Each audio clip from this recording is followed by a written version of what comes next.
So you had a bit of a break over the festive season at the moment. You're kind of chilling. Yeah, we're kind of chilling.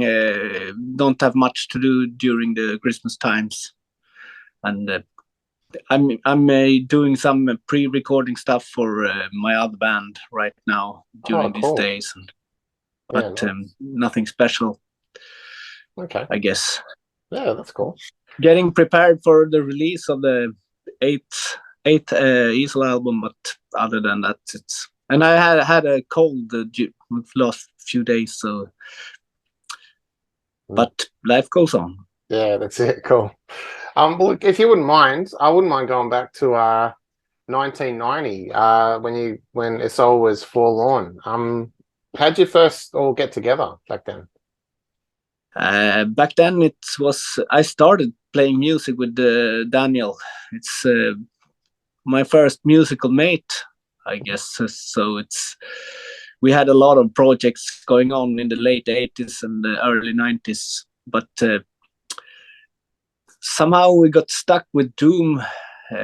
We both loved Candlemass, and we discovered Sorcerer on their first demo, and we thought maybe we should start a Doom project because we have had done like harsher metal before, but it turns out that Daniel was pretty good at singing clean. So well, that's the way it all started. It was just me and him from the beginning.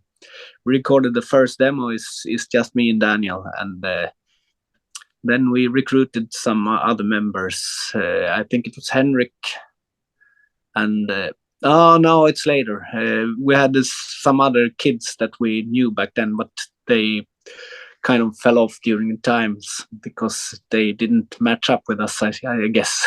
Yeah, nice. So what was whereabouts in Sweden were you when Forlorn got together? Like, were you all kind of living near each other?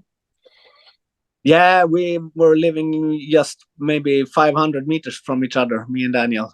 Cool. We played video games and stuff like that, old Commodore 64 and Amiga. Mm. But I found a guitar at home. My brother used to. I have an older brother. He played guitar, but he had quit a long time ago, and I picked it up and started to learn. And Daniel bought a guitar, and we just started jamming together in the bedroom. Yeah, cool. No, that's great, man. So what were there many metal gigs going on around that time, or were you more listening to recordings and stuff? Yeah, it was. There were a few clubs. We don't live in a big town, but there were a few clubs. I remember I saw with the first death metal wave with Entombed and Nihilist, the band before Entombed, and Merciless, and so on. Dismember played around in our town, and we got to. We went to every show that was in Gävle. Every single one, I think. Mm. Music was everything back then. Yeah, cool. And so if we jump forward a bit, 2003, you changed your name to Isole. What brought on the name change from Forlorn? Well, it turns out there were several other bands that had the same name, Forlorn, Okay. including a Norwegian one that already released albums. So we thought we didn't want to get mixed up with any other band, so we wanted to change, and it was our old guitarist Per that he just was fooling around on the internet and and found similar words in other languages. So it's French and a little bit Italian in it because it's islands in Italian, but it's kind of similar in French to Forlorn. Oh, cool. And then if we jump forward a little bit again, 2009, the fifth album, Silent Ruins. Because I only know sort of bits and pieces of your material. There's a concept album, right, with a narrative. Yeah, it is. It was supposed to be 2 albums, but the author of the lyrics he quit the band, so Okay.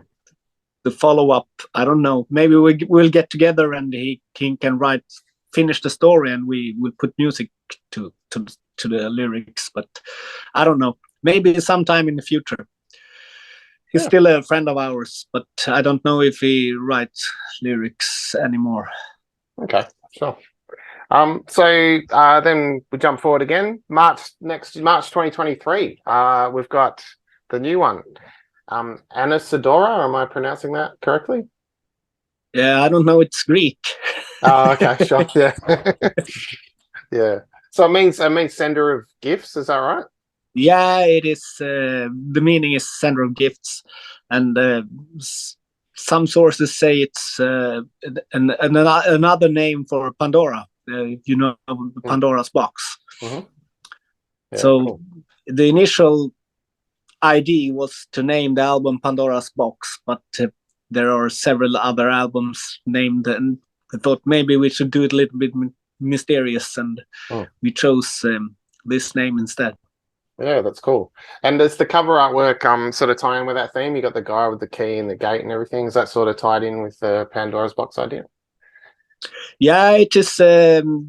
Actually, mankind have opened Pandora's box, and we are destroying everything, I think. And well, you can see the start of the industries and stuff like that. There's black smokes from the chimneys and stuff, and he opens the gate, which is meant to be some kind of Pandora's box. Yeah, cool. And so are the lyrical themes kind of tied in with that as well? Yeah, I actually believe in it, because I think we have gone too far. I think we are doing ourselves. So it's a pretty doomy subject, I suppose. Yeah, it's a doom album, right? we are the plague to this planet, and but some of the lyrics on the album is dealing with matters like that, but it's also other stuff like love and lost love and the depression and stuff like that. Most of the lyrics are kind of come from inside what I feel when I wrote them. Something I've been there in those feelings. Yeah, cool. And so with this album, was there a different approach to songwriting at all? Like, did you kind of come in thinking, oh, we want it to, have a certain sound or a feel? It was very special this time. We started long ago, but the pandemic stopped us to work together, and then we record everything ourselves in our own studio, and the studio got flooded, and the equipment was destroyed, and we had to find a new facility and stuff like that. It was a total mess. So we didn't meet at all before we recorded the album. The drummer listened to the songs. I did pre-recordings for the 6 songs that I wrote, and Jimmy did a pre-recording with me, the drums, on the song that he contributed with. But our drummer Victor, he listened to the songs on his way to Gävle. He doesn't live here. So no rehearsing, no nothing. So it was kind of extreme, I suppose. Yeah, and so we don't meet that often. Anyways, we usually get together before we have a show or something, and rehearse once or twice. But we know each other, so it's usually we just work together. Yeah, fine, even if we don't meet. Yeah. And so you recorded with I'm going to say this name wrong. Jonas Lindstrom, right? He used to play drums for you guys, yeah. Yeah, he quit 2 albums ago. I think it was. I still play with him in Ereb Altor, the other band I'm playing in, and he mixes all Ereb Altor's albums as well, and he has done almost every one of Isole as well. So he's a good friend, and he's an educated sound engineer, and we work in the studio together to produce material. Yeah, cool. And this album, I had a listen today. You got some different sounds on there. Like it's the doomy thing, but like Twisted Games. It's almost like that kind of it's not jazzy, but you know, like the kind of interesting guitar timing coming in with everything. That's a cool approach, you know. Like, was that something you sort of wanted to do something different, maybe? Yeah, it's but we have done it a few times before. It's not straightforward beats in it, Mm, so mm. it's get a little jazzier. You're correct, but it's a more progressive side of Isole. We have some progressive elements, and we have done so since Silent Ruins. Mm. I love to play around with everything and try new things, and it's kind of getting a bit boring to just playing slow and old doomy riffs. Yeah. I have done that. I need to evolve. Yeah. Oh, that's cool. Um, so if we talk about for a little bit, Ereb Altor, your other band, you're saying you're working on some new stuff at the moment, hey? Is that right? Yeah, all the time Yeah. actually. Yeah. That's So cool. well, it's it's an ongoing process with the new material all the time, and now it's been a year since last album, but I already, when we released that one, I already kind of had a new album in my head, but I haven't got it on tape yet. Oh yeah. I always do pre-recordings in my own, at home, in my own little studio before we actually get together and produce the material. Yeah, cool. How do you go about like writing for different styles? Like, do you have do you have a different approach when you're writing for one band as opposed to the other? Um, now I don't know if it's different approach, but I instantly know which band I'm working for, because I kind of get super focused and I work a lot of hours, and it's just that band at that time and nothing else. Yeah. So for me, it's not a problem. I think I need it because the progressive side of Isole is intriguing to me, and I need to do it. Even if maybe we play more with Ereb Altor and meet every week, but it's easier with Ereb Altor and it's harder with Isole, but I need to do it. Yeah, that's cool. For myself. Yeah, excellent. So yourself and Daniel are playing both bands. How do you go juggling like timing? Do you sort of have to go, okay, this 6 months is to this band, or that, you know, plan it beforehand, that kind of thing? No, it's no plan. It's just Daniel, he's like coming in and singing some stuff on the recordings. He's not a big part of the process anymore. It's been ages since he wrote anything at all. Okay. So it's, but there's no plans. It just happens. When I get the inspiration to work for one of the bands, then I work with that, and I don't just think now I have to do this, and now I need a flow, and it has to come to me. I can't search for it. Yeah, fair enough. Yeah. And so how did Ereb Altor start? Did you sort of think, oh, I want to play this other style or something? No, it's built by old Forlorn songs. Oh wow, okay. Old Forlorn songs that didn't really fit in Isole because there were too much of battle worship in it. So we figured, well, what the heck, those songs needs to be in the light as well, and we decided to do 2 albums with pure battle worship, and then the idea was that we would quit the band after that, or the project. We were just 2 people on those albums using a drum machine, so no one is playing the drums. It was just a fun project. But anyway, people seem to love it, and we got some festival bookings, and well, now I think it's been 9 albums. Yeah, that's cool. Excellent. So, yeah, you released an album, January 2022. Did you get pretty good response for that? Yeah, like people were into it. Yeah, we had a lot of good response, both from media and from fans, and I think we actually found the right path this time, or what I don't know what to call it, but it has a certain flow throughout the whole album that we didn't really find. It's kind of hard when you try to blend the epic stuff with the harsh black metal to do it seamlessly and not just jumping back and forth. And I think I'm pretty satisfied with that album, and that's very rare.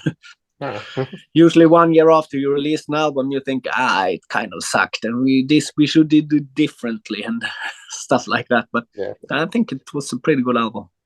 Cool. And aside from your own music, what other bands have you been listening to at the moment? I listen to a lot of a lot of folk music bands from Sweden, like Garmana, and from Norway, Gåte, and I love Opeth and Soen, the more progressive metal bands. I actually one of those who like the newer Opeth better than the older ones. Yeah, me too, mate. Me too. It's more interesting, right? They're doing much more interesting stuff. Yeah, I think so too. But it's a lot of stuff, and often I got stuck in what I grew up with, a lot of Iron Maiden. If I want to have something harsher, I might listen to Death, or it's the old album sticks with me. Yeah, that's cool. And what about, like, you've played lots of festivals and that kind of thing? Have you built relationships with other bands, that kind of stuff? You know, seeing them multiple times at different shows? You learn, you meet a lot of people, and you get a lot of friends in the scene, and it's very nice. Everyone is awesome in the metal world. That's cool. I have not met that many assholes. Most of people I meet is very, very friendly, and I got some friends for life that I met on the road. Yeah, that's really cool, man. So yeah, back to Isole. Am I saying that right, Isole? Are you French? No.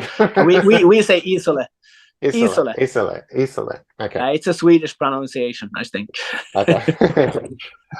So yeah, the album's coming out in March. Do you have shows planned next year with that band? Yeah, we are trying to put together a tour, but I can't reveal anything yet because nothing is set. But if everything works out the way we want it, it will be kind of a good package, and it will be very, very nice. Other than that, we only have, I think, one summer festival planned, and it's in Czech Republic. But maybe something will turn up once the album is out. Yeah, cool. And what about like videos and singles and that kind of thing? Is there anything else kind of coming out before or after the album? Yeah, there will be a video release in January, and I think it's 20th of January, and there will be another single just before the release, but audio only. Okay, cool. Nice one. Awesome. Well, look, Christian, thanks heaps for your time, and I wish you all the best for both bands. I'm definitely looking forward to what Ereb Altor comes out with next, and the new Isole is really cool, man. I like it. Yeah, nice work. And yeah, fingers crossed you make it all the way to Oz one day, man. That'd be cool to see you guys. Yeah. My pleasure. Cool. Thanks, man. Yeah. Have a good one. Cool. Thanks. Yeah. Bye.